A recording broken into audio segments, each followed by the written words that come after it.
Hello, good morning. कैसे हैं आप सभी। हमारा जो कक्षा 12 में हमारा टॉपिक चल रहा है इम्यूनिटी सिस्टम, यानी कि प्रतिरक्षा तंत्र के बारे में बातें की थी हमने और बताया था कि जो इम्यूनिटी होती है हमारी दो प्रकार की होती है। कितने प्रकार की? दो प्रकार की। पहली होती है सहज प्रतिरक्षा, जिसको इनिटेट INNATE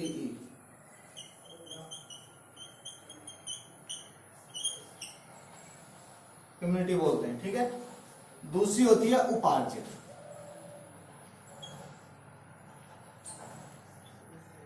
उपार्जित प्रतिरक्षा। ठीक है। तो आज जो हमारा टॉपिक है एक्वायर्ड ACQUIRED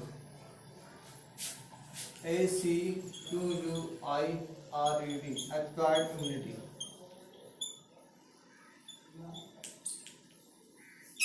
ठीक है। एक्वायर्ड इम्यूनिटी के बारे में बातें करेंगे हम। तो एक्वायर्ड इम्यूनिटी क्या होती है, इससे पहले हम इसको थोड़ा सा रिवाइज करा दूं मैं आपको। तो कल जब हमने बातें की थी सहज प्रतिरक्षा के बारे में, सहज क्या होती है? जो बच्चे को जन्म से ही मिली हुई है। कल हमने बातें की थी कि सहज प्रतिरक्षा क्या होता है कि जो बच्चे को जन्म से मिली हुई है। लेकिन आज जो हम बातें करने जा रहे हैं किसके बारे में? कि उपार्जित प्रतिरक्षा के बारे में। उपार्जित प्रतिरक्षा क्या होती है? अब कोई बच्चा पैदा हो गया है तो इस एनवायरमेंट में आ गया, इस वातावरण में आ गया। आने के बाद में उसका जो बॉडी का जो सिस्टम है वो उस बाहर का जो वातावरण है उससे किस प्रकार से कनेक्ट होता है, किस प्रकार से मैच होता है, या बाहर का जो वातावरण है उसकी बॉडी के ऊपर क्या प्रभाव डालता है, वो उसको एक्सेप्ट कर पाता है या नहीं कर पाता है, या बीमार हो जाता है। तो आपने देखा होगा कि जनरली जब कोई बच्चा पैदा होता है तो यदि यदि वो कम समय में, यानी कि जैसे नॉर्मली जो प्रेगनेंसी होती है 9 महीने बाद होती है, बच्चा पैदा होता है, यदि वो पहले 8 महीने में पैदा हो जाता है तो उसको क्या नर्सरी में रखा जाता है। नर्सरी का मतलब कि एक ऐसा एनवायरनमेंट दिया जाता है जिससे उसको कोई प्रॉब्लम ना हो। ठीक है।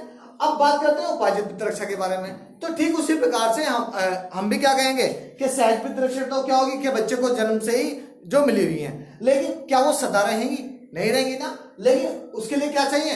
उपार्जित मतलब जो हमें बाहर से, हमारे वातावरण के द्वारा, हमारे न्यूट्रिशन के द्वारा, हमारे खान पीन के द्वारा मिली हुई है। ठीक है।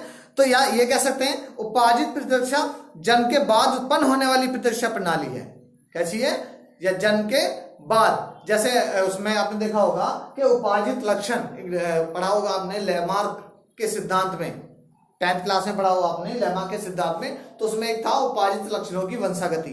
उपार्जित लक्षण जो हमें जन्म के बाद मिले हैं। ठीक है। तो ठीक उसी इम्यूनिटी की बात कर रहे हैं कि जो हमें एक तो थी नेचुरल जो जन्म से है, ठीक है, दूसरी क्या है जो जन्म के बाद मिली है।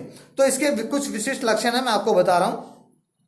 जैसे पहला दे रखा है, या इस प्रतिरक्षा की क्या बोलते हैं, दूसरा और नाम क्या है इसका अनुकूल प्रतिरक्षा या विशिष्ट प्रतिरक्षा।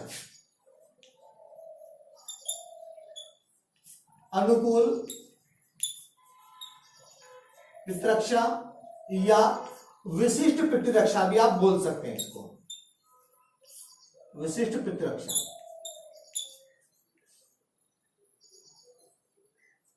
क्लियर? ठीक है। अब आगे चलते हैं। अब इसके लक्षण की बात करें तो इसमें कुछ विशिष्ट लक्षण होते हैं। जैसे उपार्जित प्रतिरक्षा के कुछ विशिष्ट लक्षण हैं। जैसे पहला जो हमारा स्पेसिफिक फीचर दे रखा है, क्या? विशिष्टता, यानी कि स्पेशलिटी दे रखी है। इस विशिष्टता की बात करें यदि हम, तो विशिष्टता क्या होती है? उपार्जित प्रतिरक्षा एक विशिष्ट प्रणाली है क्योंकि इसे प्रत्येक प्रकार के रोगाणु के बीच विभेदन कर सकती है तथा प्रत्येक रोगाणु के लिए एक विशिष्ट होती है। यानी कि जो हमारे रोगाणु होते हैं उनके ऊपर सीधा प्रभाव डालती है, यानी कि उनको हमारी बॉडी में एंटर होने नहीं देती है। ठीक है। दूसरा है स्वयं या दूसरों के बीच विभिन्नता। स्वयं या दूसरों के बीच विभिन्नता का मतलब होगा कि यह बाह्य सूक्ष्म जीवों का एवं अणुओं तथा शारीरिक कोशिकाओं और अणु की पहचान कर उसे विभेद कर सकती है। कहने का मतलब यह है कि जो हमारे बाहर के सूक्ष्म जीव हैं उनकी पहचान करके उनका विभेदन करके उनको क्या कर सकती है? नष्ट कर सकती है। ठीक है। अब इसकी कुछ कोशिकाएं दे रखी है, कुछ तंत्र की, यानी कि जो हमारा इम्यून सिस्टम है, हमारा उपार्जित या विशिष्ट प्रतिरक्षा तंत्र है, इसकी कुछ कोशिकाएं दे रखी है जिससे ये बढ़ाया जा सकता है। ठीक है। जैसे पहली दे रखी हमारी क्या? लिम्फोसाइट।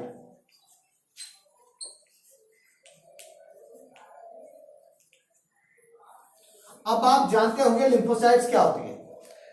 आपने ब्लड पढ़ा होगा, ब्लड के दो पार्ट होते हैं। पहला पार्ट होता है रुधिर कणिकाएं, दूसरा होता है ब्लड प्लाज्मा। तो रुधिर जो कणिकाएं होती हैं या रुधिर अणु जो होते हैं हमारे, उनमें तीन प्रकार की सेल्स पाई जाती हैं, आरबीसी, डब्ल्यूबीसी और प्लेटलेट्स। ठीक है, तो यदि हम आरबीसी, डब्ल्यूबीसी, प्लेटलेट्स की बात करें तो आरबीसी ब्लड को कलर प्रदान कर रही है। मेन पर्पस क्या है, मैंने कल भी बात की थी इसमें, कि जो हमारा इम्यून सिस्टम काम करता है, डब्ल्यूबीसी व्हाइट ब्लड कॉर्पसेल्स यानी कि श्वेत रुधिर कणिकाएं जो होती हैं वो दो प्रकार की होती हैं। कितने प्रकार की? दो प्रकार की होती हैं, ग्रेनुलस और एग्रेनुलस, यानी कि कणिका में और एकणिका में। तो उसमें भी तीन प्रकार होते हैं, लिम्फोसाइट, मोनोसाइट। ठीक है, तो ये जो लिम्फोसाइट है हमारा, लिम्फोसाइट की बात करें, लिम्फोसाइट जो होता है हमारा इम्यून सिस्टम को इफेक्ट करता है, यानी कि हमारे प्रतिरक्षा तंत्र को इफेक्ट करता है। यदि लिम्फोसाइट की संख्या कम है, यदि बॉडी में लिम्फोसाइट्स की संख्या कम है, अब वैसे जनरली मैंने कल आपको बताया था कि डब्ल्यूबीसी एक बॉर्डर यानी कि सिक्योरिटी, यानी कि एक सिक्योरिटी के रूप में काम करती है हमारी बॉडी में, कि कोई हमारी सीमा के अंदर एंट्री ना कर पाए। अब उनमें भी कौन सी कोशिकाएं होती हैं? लिम्फोसाइट सेल्स होती हैं। यदि इन लिम्फोसाइट सेल एक नॉर्मल रेंज, सपोज कर आप ब्लड टेस्ट कराने जाते हैं और ब्लड टेस्ट कराने में प्रत्येक सेल्स की सीमित मात्रा होती है। जैसे हम नॉर्मली एचबी की बात करने लगे कि नॉर्मली एचबी हमारा कितना होता है, 12 से 14 ग्राम होता है। ठीक है, एक वयस्क व्यक्ति में, लेडीज में 12 ग्राम होता है और जेंट्स में 14 या 16 भी, आज की डेट में 16 भी हो रहा है, लेकिन वैसे नॉर्मली जो पिछला है वो 14 ग्राम होता है। तो यदि बॉडी का कोई भी ऑर्गन्स या कोई भी पदार्थ कम या ज्यादा होता है तो सीधी सी बात है, हम डिजीज होगा या कुछ ना कुछ प्रॉब्लम होगी जो हमें पता नहीं चल पाता है, जो जांच के द्वारा ही पता लगता है। तो लिम्फोसाइट्स की बात करें हम, तो लिम्फोसाइट भी मुख्यतः दो प्रकार की होती हैं। कितने प्रकार की? दो प्रकार की होती है। पहली होती है बी और दूसरी होती है टी, यानी कि बी लिम्फोसाइट और दूसरी टी लिम्फोसाइट।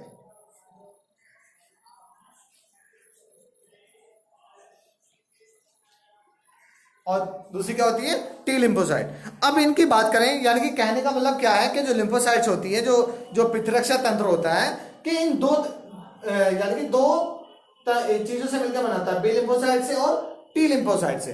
अब इनकी बात करें यदि हम, तो इन कोशिकाओं का निर्माण जो होता है हमारा किसमें होता है? जो हमारी वंश कोशिकाएं होती हैं, ठीक है, या स्टेम सेल्स होती हैं, वंश कोशिकाएं, या दूसरा बोल सकते हैं हीमोसाइटोब्लास्ट। क्या होती है? हीमोसाइटोब्लास्ट होती हैं, जो क्या काम जिसमें क्या होता है, यानी कि इसमें लिखा हुआ कि इन कोशिकाओं का निर्माण वंश कोशिकाओं या हीमोसाइटोब्लास्ट से। आगे लिखा दिया हुआ कि भ्रूण के यकृत, जो भ्रूण का यकृत होता है, तथा वयस्क के अस्थि मज्जा यानी कि बोन मैरो। अब बात करते हैं कि ये बनती कहां पर है। हम जो बताना चाह रहे हैं, क्या समझाना चाह रहे हैं, यदि नॉर्मली आपसे कोई पूछने लगे कि आरबीसी, डब्ल्यूबीसी और प्लेटलेट्स का निर्माण कहां होता है, कहां बनती है हमारी बॉडी में, तो कहीं ना कोई तो ऑर्गन्स होगा, बनने के बाद कहीं इकट्ठा भी होती होंगी। तो सबसे पहले तो ये जानना होगा कि बनती कहां पर है। तो आपको नॉलेज में रखना होगा ये चीज कि जो हमारी आरबीसी, डब्ल्यूबीसी और प्लेटलेट्स होती हैं, हम आरबीसी और डब्ल्यूबीसी की बात कर रहे हैं यहाँ पर, तो आरबीसी हमारी बोन मैरो, अस्थि मज्जा, और अस्थि मज्जा कहां पर होता है? जितनी भी हमारी लॉन्ग बोन होती है, लॉन्ग बोन फॉर एग्जांपल जैसे हमारी जांघ की अस्थि, फीमर होती है, सबसे लंबी अस्थि होती है। ठीक है, हमारी ह्यूमरस होती है, ये भी लंबाई में अधिक होती है, लेकिन सबसे लंबी कौन सी है?